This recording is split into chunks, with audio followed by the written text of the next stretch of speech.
We're going to go through the best rivalries in the sport, and Dodgers Padres is becoming a very fun rivalry. It's a newer one because the Padres haven't always been as competitive as they've been lately.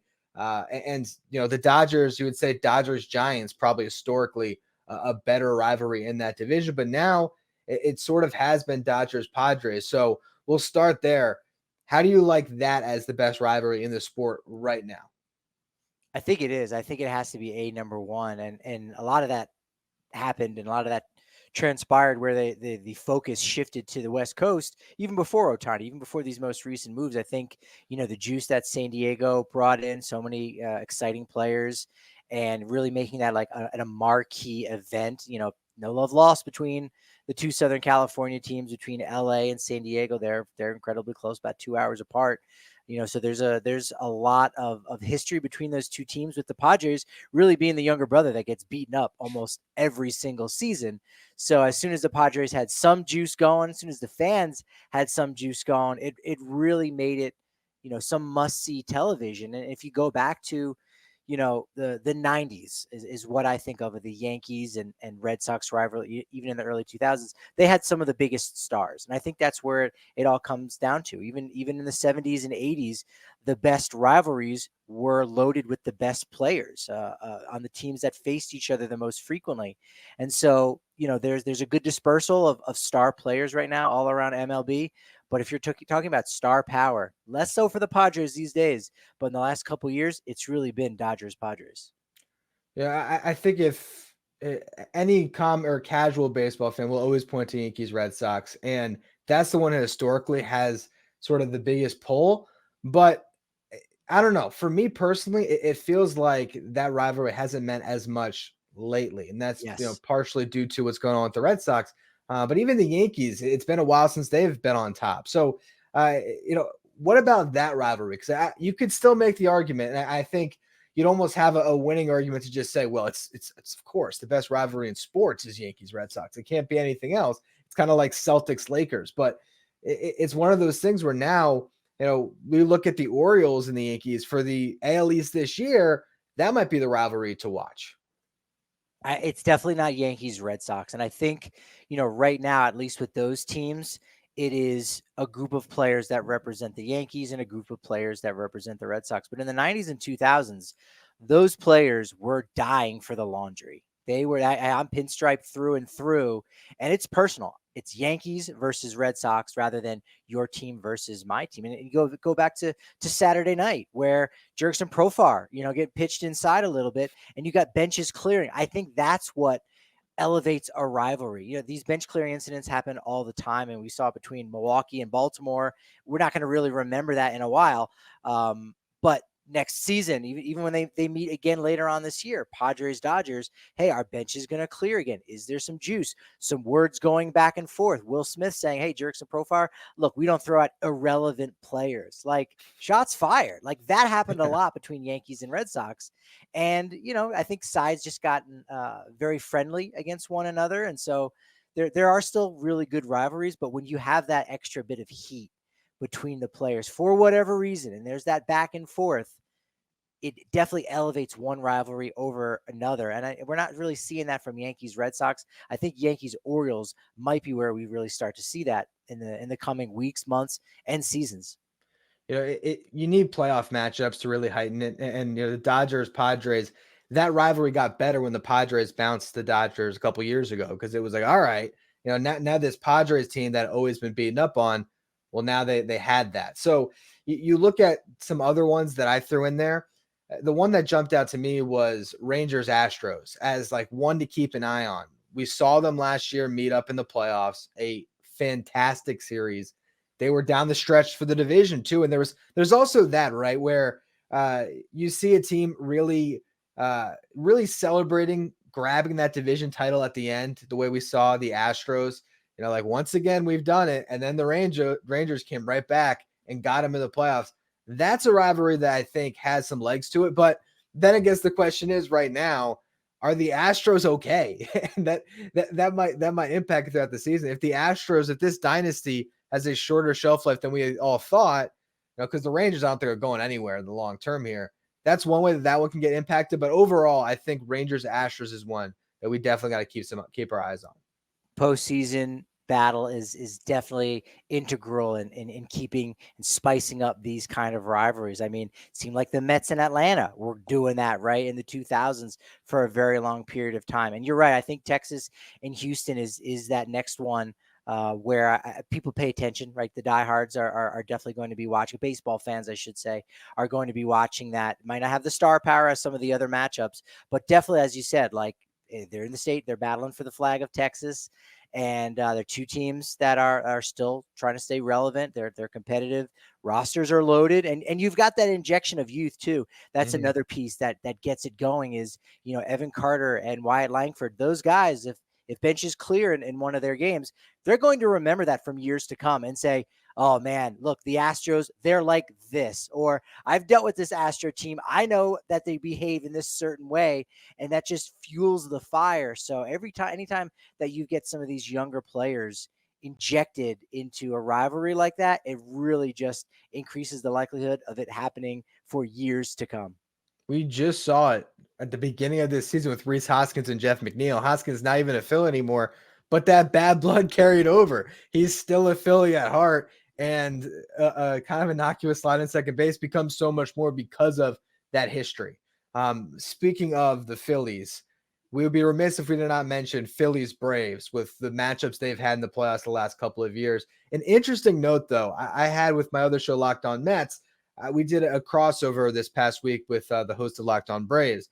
And when we were talking about the rivalry, he said that for Braves fans, and this could just be his opinion, he said he still looks at the Mets as their chief rival.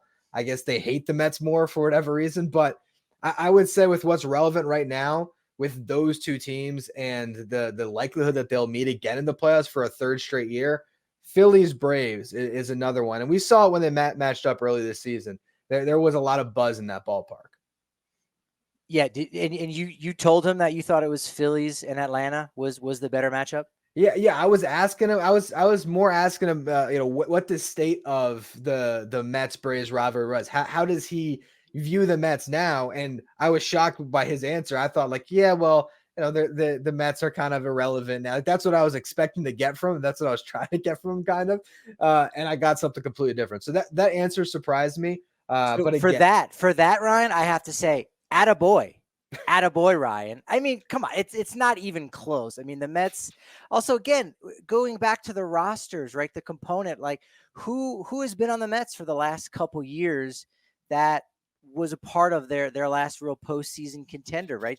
There's only so many through lines that go through that. Yes, there's the star power. We can check that box off for the Mets more 2022 and 2023 rather than this past season. But no, it really is all about Phillies and Atlanta. And if you ask most fans and they want to know, hey, what's the best rivalry? It's Philly and Atlanta. And the fact that you being a Mets guy is saying, hey, come on, like let's keep it real here. It's a no-brainer. I think the Mets are just living rent free in both Philly and Atlanta's minds for whatever reason. Because remember with the backup catcher in Philly, his name's escaping me for a second here. Garrett Stubbs. Stubbs. Remember Stubbs last year at the celebration after they beat the Braves, and it was like, F the Bravos and always the Mets. So like it's one of those things where I think that those three teams in general just generally hate each other.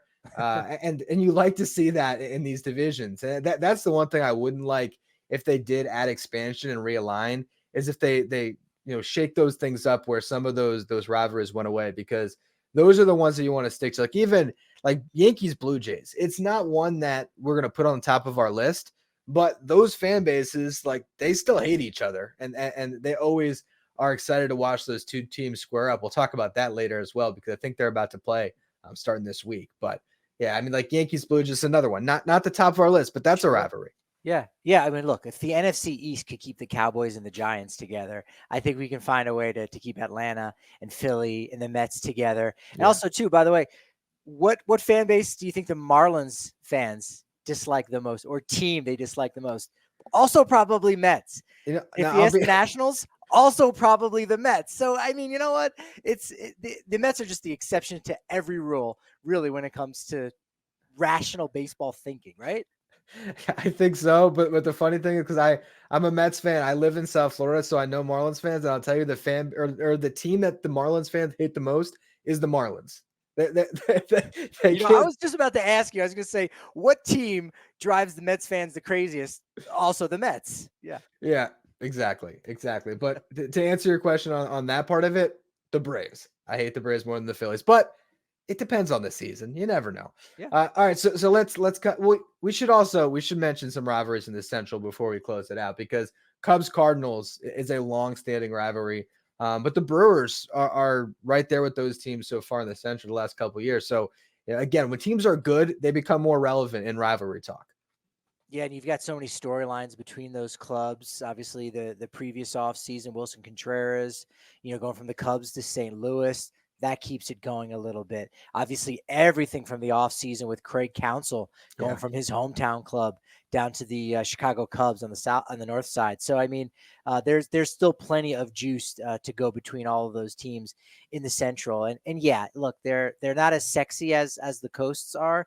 Again, going back to the players that are there, but there's a long-standing rivalry between all of these clubs back even when there was only 4 divisions, 2 in each league. Yeah, no, it's whatever teams you're seeing a lot, you're always gonna generally just hate a little bit more. Let's get to an answer though. So you got to pick one. We've talked about all these different rivalries. Which one is the best in baseball for this season or just right now?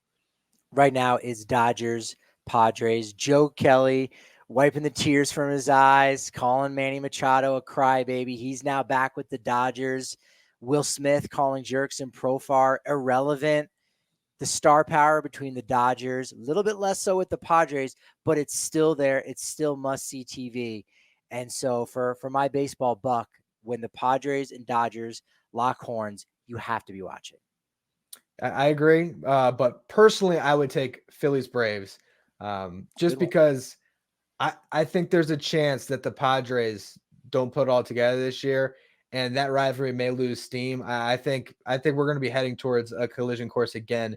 Phillies Braves. Maybe this time the seeding works out where we see them in the NLCS, but they're going to meet again in the playoffs, and the Braves are going to have a lot to prove in that series because you can't get bounced by your division rival 3 years in a row after winning the division. I'm assuming at this point it'd be 7 years in a row or something crazy.